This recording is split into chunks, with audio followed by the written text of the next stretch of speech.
সুপ্রভাত সবাইকে। আজকের ক্লাসে আমরা আলোচনা করব লাভ অ্যান্ড ফ্রেন্ডশিপ। এই টপিকটা নিয়ে। এটা রয়েছে তোমাদের ইউনিট 4 লেসন 2। মূলত লাভ অ্যান্ড ফ্রেন্ডশিপ যে টপিকটা রয়েছে সেটা আসলে কবিতা, শেক্সপিয়ারের একটা কবিতা, blow blow the winter wind. এই কবিতা থেকেই মূলত আজকের ক্লাসের আলোচনা। এই কবিতাটা শেক্সপিয়ারের যে নাটক থেকে নেওয়া হয়েছে সেই নাটকটার নাম হচ্ছে as you like it by William Shakespeare. এবং অ্যাজ ইউ লাইক ইট যে নাটকটা রয়েছে এই নাটকটা উইলিয়াম শেক্সপিয়ারের একটা রোমান্টিক কমেডি।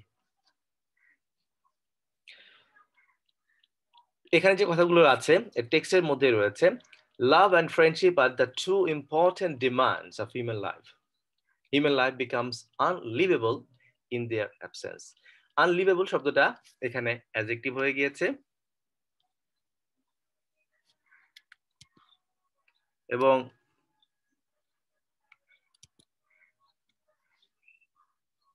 আমি একটু দেখাচ্ছি তোমাদেরকে। আনলিভেবল শব্দটা হচ্ছে অ্যাডজেক্টিভ এবং তোমাদেরকে জানিয়ে রাখছি যে সমস্ত শব্দের সাথে এ বি এল ই থাকে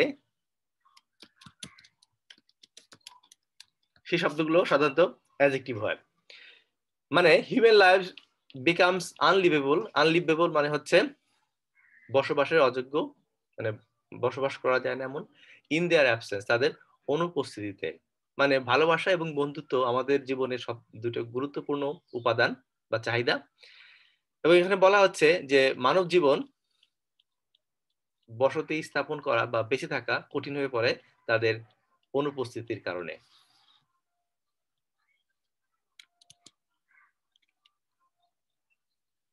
আমরা পরের অংশে যাচ্ছি, এটা মুছে দিচ্ছি।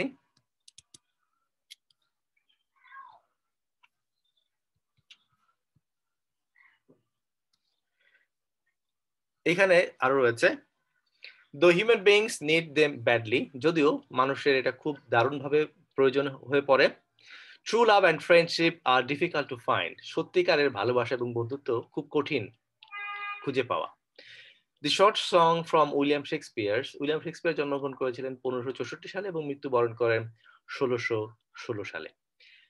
William Shakespeare's play as you like it laments. Laments মানে দুঃখ করা বা ক্রন্দন করা the absence of true love and friendship in human life. মানে শেক্সপিয়ারের এই নাটক থেকে এই যে কবিতাটা আমরা রয়েছে এটা আসলে একটা গান, ছোট গান। সেই গান থেকেই সেই গানটা এই কবিতা আকারে এখানে রয়েছে এবং এখানে দেখানো হচ্ছে যে ল্যামেন্টস অ্যাবসেন্স অফ ট্রু লাভ। ল্যামেন্টস মানে হচ্ছে ক্রন্দন করছে, প্রকাশ করছে যে মানব জীবনের সত্যিকার ভালোবাসা এবং বন্ধুত্বের যে বিষয়টা সেই কথাটা এখানে বলা হচ্ছে, যে দুঃখের কথাটা এখানে প্রকাশ করা হচ্ছে। তো দেখতে পাচ্ছি আমরা শেক্সপিয়ারের এই নাটকে সত্যিকার ভালোবাসা এবং বন্ধুত্বের যদি না থাকে তাহলে জীবনটা কেমন হয় সে কথাটাই এখানে প্রকাশিত হয়েছে।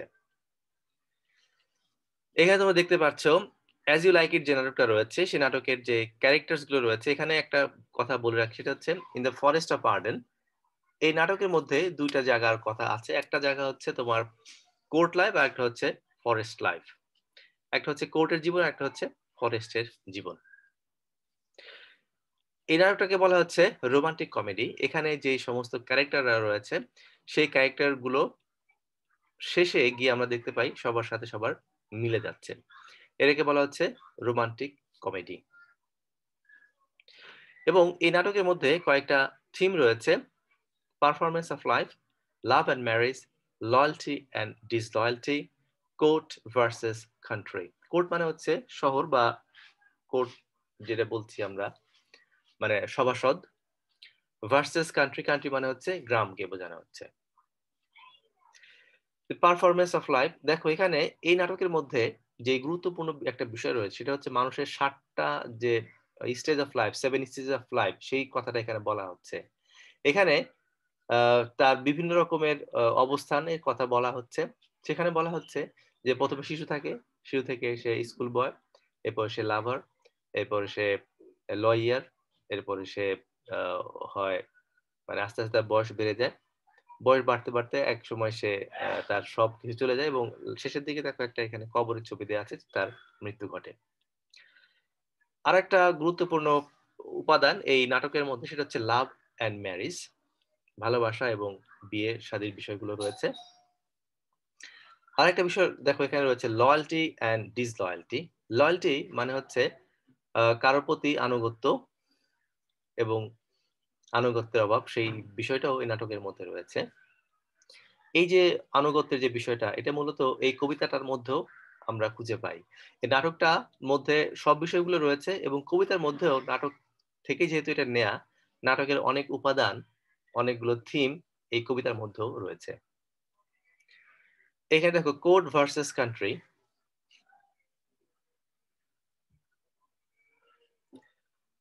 Theme of the play court, যেটা আগে বললাম সভা বা রাষ্ট্রের কে বোঝানো হচ্ছে, কান্ট্রি মানে হচ্ছে নগর, নগর না, কান্ট্রি মানে হচ্ছে তোমার গ্রাম, ভিলেজ। এই নাটকের মধ্যে আর একটা গুরুত্বপূর্ণ বিষয় রয়েছে, সেটা হচ্ছে ডিসগাইজ। ডিসগাইজ মানে ছদ্মবেশ। এখানে মেয়ে যে প্রধান চরিত্র রোজালিন্ড, সে ছদ্মবেশ ধারণ করে, পুরুষের ছদ্মবেশ ধারণ করে এবং তার নাম হয়ে যায় গ্যানিমেড। এই নাটকের মধ্যে একটু কাহিনীটা বলেই তোমাদের সংক্ষেপে, তাহলে বুঝতে খুব সুবিধা হবে। এই নাটকের মধ্যে দুই ভাইয়ের গল্প। বড় ভাইয়ের নাম হচ্ছে তোমার ডিউক সিনিয়র এবং ছোট ভাইয়ের নাম হচ্ছে ডিউক ফ্রেডরিক। এই ডিউক ফ্রেডরিক তার বড় ভাই ডিউক সিনিয়রকে প্রাসাদ থেকে বিতাড়িত করে অন্যায়ভাবে তিনি রাজ যে দণ্ড সেটাকে গ্রহণ করেন এবং এই দুই ভাইয়ের দুই মেয়ে, বড় ভাই ডিউক সিনিয়র, তার মেয়ের নাম হচ্ছে রোজালিন্ড এবং ডিউক ফ্রেডরিক যে রয়েছে তার মেয়ের নাম হচ্ছে সিলিয়া। এই সিলিয়া এবং রোজালিন্ডের মধ্যে খুব গভীর সম্পর্ক থাকে, তারা খুব ভালো বন্ধু, কাজিন তারা। এবং এখানে একটা জিনিস আমরা দেখতে পাচ্ছি, এই রোজালিন্ডকেও প্রাসাদ থেকে বিতাড়িত করা হয়। যেহেতু প্রাসাদ থেকে তাকে বিতাড়িত করা হয়, এই জন্য রোজালিন এবং সিলিয়া দুজনই প্রাসাদ থেকে বেরিয়ে আসে এবং দুজনই দুই ছদ্মবেশ ধারণ করে। এখানে আমরা দেখতে পাচ্ছি সিলিয়া ছদ্মবেশ ধারণ করছে, সিলিয়া রাজার মেয়ে, ডিক ফ্রেডরিকের মেয়ে, সে ছদ্মবেশ ধারণ করছে একজন গ্রাম্য মেয়ের। অন্যদিকে রোজালিন ছদ্মবেশ ধারণ করছে একজন পুরুষের। তো এখানে আমরা আরো কয়েকটি ক্যারেক্টার আমরা দেখতে পাই, যেই ঘটনাগুলো ঘটছে তোমার গ্রাম অঞ্চলে বা ফরেস্টে, ফরেস্ট অফ আর্ডেনে, সেখানেই মূলত এই গানটা সূচিত হয়েছে। এবং এই টেক্সটের মধ্যে, এই রোমান্টিক কমেডির মধ্যে আরো কয়েকটি গান রয়েছে, মূলত গানগুলোকে আমরা কবিতা হিসেবেই এখানে পাচ্ছি।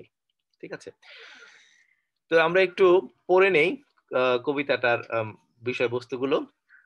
প্রথমে আমরা বলে নিয়েছি মানুষের জীবনে ভালোবাসা এবং বন্ধুত্ব কতটা গুরুত্বপূর্ণ।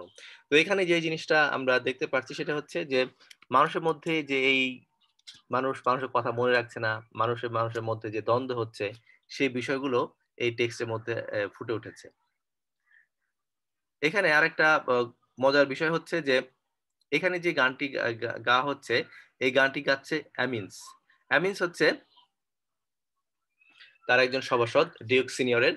তো ডিউক সিনিয়র কে যখন প্রাসাদ থেকে বিতাড়িত করে দেওয়া হচ্ছে, ডিউক সিনিয়র কি করছে, এই তার সাথে যারা লোক ছিল তাদের সবাইকে নিয়ে ফরেস্ট অফ আর্ডেনে তারা আশ্রয় গ্রহণ করেছে এবং এই ফরেস্ট অফ আর্ডেনে এই আমিন্স এই গানটি গাচ্ছে। একটু যদি বলি আমি, তাহলে এইভাবে বলতে পারি, অ্যামিন্সের যে ক্যারেক্টার সেটা আসলে খুব গুরুত্বপূর্ণ কোনো বিষয় এই টেক্সটের মধ্যে নেই, কিন্তু এই যে গানের মধ্য দিয়ে মানব জীবনের যে বিভিন্ন দুঃখ কষ্ট বা মানব জীবনের যে হাহাকার বা মানুষের মধ্যে যে অকৃতজ্ঞতার যে বিষয়টা, সেই বিষয়টা এখানে বলা হচ্ছে। যদিও এখানে প্রকৃতির কথা বলা হচ্ছে, প্রকৃতির মধ্য দিয়ে মানুষের যে প্রকৃতি রয়েছে, হিউম্যান যে নেচার রয়েছে, সেই নেচারের সাথে বাস্তবের যে প্রকৃতি রয়েছে, সেই প্রকৃতির যে পার্থক্য রয়েছে বা যেই মিল অমিল রয়েছে, সেই মিল অমিল গুলোই এখানে দেখানো হচ্ছে।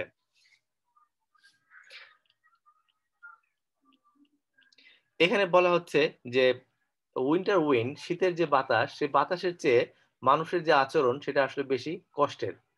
এবং এখানে বলা হচ্ছে যে এই যে শীতের যে হাওয়া, এটা খুবই কষ্টদায়ক হতে পারে, কিন্তু সবচেয়ে বেশি কষ্ট হচ্ছে মানুষের যে আচরণ, একজন মানুষ আরেকজন মানুষকে যে কষ্ট দিচ্ছে সেই কষ্টের আচরণটা। এবং পরের যে অংশ সেটা বলা হচ্ছে যে আ বন্ধুরা মানুষ আরেক বন্ধুকে কিভাবে ভুলে যাচ্ছে এবং কিভাবে সবকিছু পরিবর্তিত হয়ে যাচ্ছে সময়ের সাথে, সাথে। মানুষ মানুষকে চিনছে না। মানুষের মধ্যে যে কোন্দল, কোলাহল, আ এই যে রেষারেষি, এই যে হিংসা বিদ্বেষ সেই কথাগুলোই এই টেক্সটের মধ্যে রয়েছে। এবং এই টেক্সটের মধ্যে আরো একটা গুরুত্বপূর্ণ বিষয় রয়েছে, চরিত্র রয়েছে সেটা হচ্ছে টাচস্টোন। টাচস্টোনকে বলা হচ্ছে আ শেক্সপিয়ার জোকার বলা হচ্ছে। তো মানে এই ক্লাউন, জোকার বা ক্লাউন, শেক্সপিয়ারের জোকার বা ক্লাউন যে চরিত্রগুলো রয়েছে, এগুলো আসলে আ জোকার বা ক্লাউন হলেও এরা যে সমস্ত কথা বলছে, এই কথাগুলো আসলে খুবই গুরুত্বপূর্ণ। তাদেরকে বলা হচ্ছে জোকার, কিন্তু আসলে তারা জোকার নয়। তারা যে সমস্ত কথা বলছে, সেই কথাগুলো খুবই গুরুত্ব বহন করছে। তাহলে আমরা কবিতাটা একটু পড়ে নিই এবং কবিতার সাথে যে সমস্ত শব্দগুলো রয়েছে, সেই শব্দগুলো আমরা একটু জেনে নিই।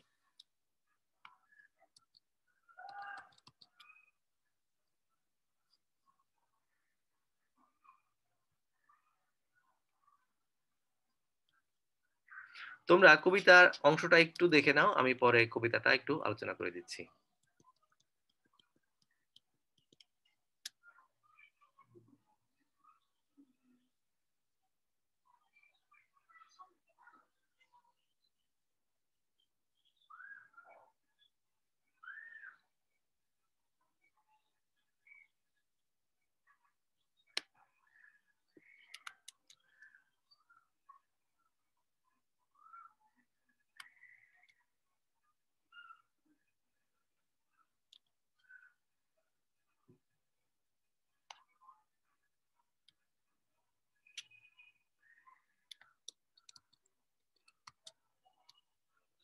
দেখো আমি একটু পড়ে দিচ্ছি তোমাদের সুবিধার্থে।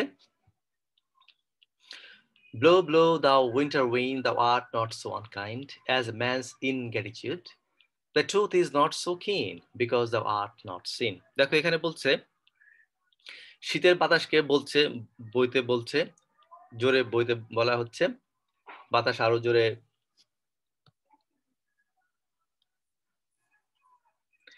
এখানে একটা জিনিস যেটা রয়েছে সেটা হচ্ছে যে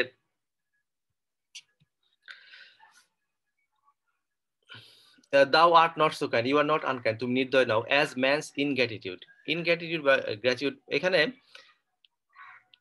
অকৃতজ্ঞতাকে বোঝানো হচ্ছে। The truth is not so keen. Tooth মানে হচ্ছে দাঁত। তোমার যে দাঁত বা তোমার যে কামড় সেটা আসলে খুব আহ, সূক্ষ্ম নয় বা খুব মারাত্মক নয়। Because thou art not seen, কারণ এটাকে দেখা যাচ্ছে না। although thy breath be rude, খেয়াল করো এখানে যেটা বলা হচ্ছে যে ব্রেথ মানে হচ্ছে তোমার নিঃশ্বাস, খুবই রুড মানে হচ্ছে রূঢ়। হে হো সিং হে হো আনটু দ্য গ্রিন হোলি। এখানে এখানে যে কথাটা বলা হচ্ছে একটা আহ, উদ্বেগ বা উচ্ছ্বাস প্রকাশ করা হয়েছে, হে হো সিং হে হো, মানে এটার কোনো আক্ষরিক ভাবে কোনো অর্থ নাই। এরপরের লাইনটা দেখো, মোস্ট ফ্রেন্ডশিপ ইজ ফেইনিং। ফেইন মানে হচ্ছে ভান, বেশিরভাগ বন্ধুত্ব হচ্ছে ভান করছে। মোস্ট লাভিং মোর মেয়ার ফলি। ফলি মানে হচ্ছে তোমার মূর্খতা। Then hey ho the holly, this life is most jolly. এই জীবনটা খুবই আনন্দময়। খেয়াল করো এখানে যে কথা বলা হচ্ছে, বেশিরভাগ বন্ধুত্বই হচ্ছে সেটা ভান করছে। মোস্ট লাভিং মেয়ার ফলি, ফলি মানে মূর্খতা। Then hey ho the holly, this life is most jolly, মানে এই জীবনটা খুবই আনন্দময় বা মুগ্ধকর আর কি। এরপর লাইনে দেখো পরে যে স্ট্যান্জা রয়েছে, ফ্রিজ ফ্রিজ দাও বিটার স্কাই। ফ্রিজ মানে হচ্ছে এই জমে যেতে বলছে, আকাশকে জমে যেতে বলছে। দ্যাট ডস্ট নট বাইট সো নাই, মানে হচ্ছে এখানে যে কথাটা বলা হচ্ছে, সেটা হলো,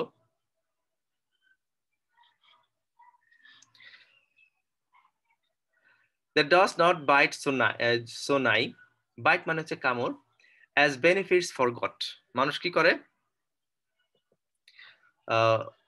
তাকে যে সুযোগ সুবিধা দেওয়া হয় সেটা সে ভুলে যায়।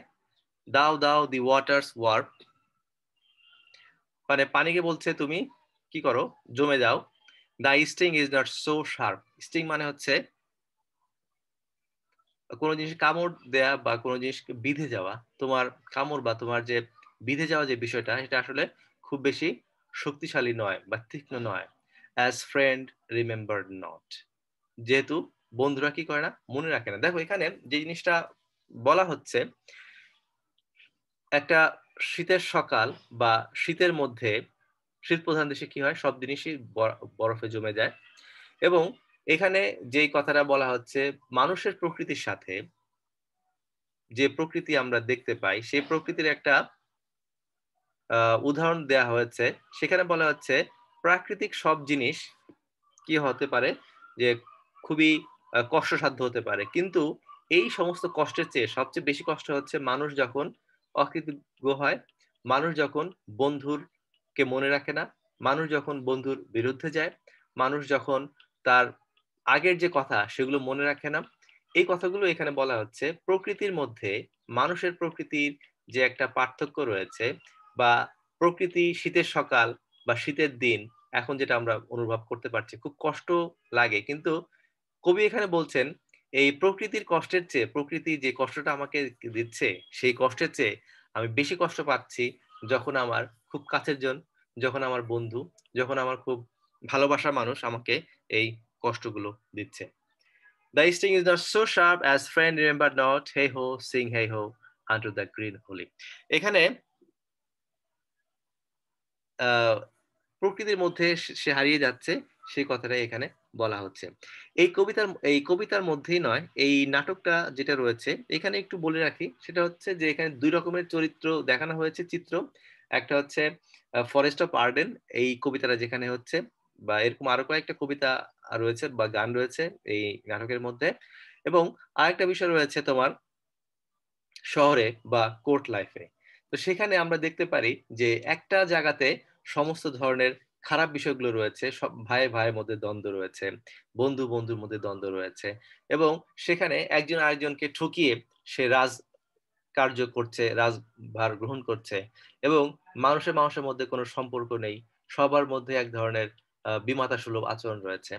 সেই আচরণের কথা মাথায় রেখে শেক্সপিয়ার এই নাটকের মধ্যে যে জিনিসটা তুলে ধরেছেন সেটা মানুষের প্রকৃতির সাথে, প্রকৃতির যে একটা সম্পর্ক রয়েছে তার মধ্যে যে একটা আহ, ভালো দিক খারাপ দিক এবং এক ধরনের পার্থক্য, সাদৃশ্য এবং বৈসাদৃশ্য তিনি এই এটার মধ্য দিয়ে তুলে ধরেছেন। এখানে কিছু কোশ্চেন তোমাদের রয়েছে, কোশ্চেন গুলো একটু দেখো, আর আমি এগুলোর আনসার ওইখানে করে দিয়েছি। তোমাদের ওপেন এন্ডেড কোশ্চেন গুলো খুবই গুরুত্বপূর্ণ, এবং এই কবিতা থেকে একটা সামারি আসে যেটা আমি তোমাদেরকে পরে সামারিটা প্রোভাইড করব। সেই সামারিটা খুবই গুরুত্বপূর্ণ। তোমাদের এই বইয়ের মধ্যে 12টা কবিতা রয়েছে। তো 12টা কবিতা যদি পড়ো তাহলে পরীক্ষায় এখান থেকে একটা মানে কোশ্চেন অবশ্যই কমন পড়ে। সামারি গুলো খুবই গুরুত্বপূর্ণ। এবং তোমাদেরকে জানিয়ে রাখি সামারির সাথে আরেকটা বিষয় রয়েছে, সেটা হচ্ছে যে থিম। সামারি এবং থিম দুইটা ভিন্ন জিনিস। তো তোমাদেরকে একটু বলছি, সেটা হচ্ছে যে সামারি এবং থিম দুইটা ভিন্ন জিনিস। থিমের মধ্যে মূল যে ভাব সেটা লিখতে হয়, আর সামারির মধ্যে তুমি একটু একটু বড় করে লেখা যাবে, তাও খুব বড় নয়, হাফ পেজে বেশি সামারি লেখা যায় না। এবং থিম এবং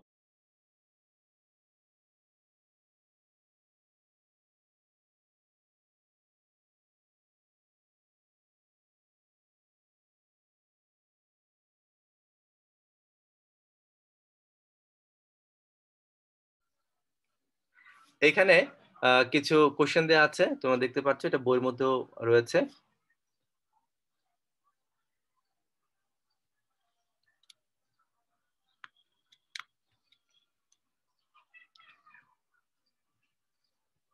পরে কোশ্চেন গুলো দেখি।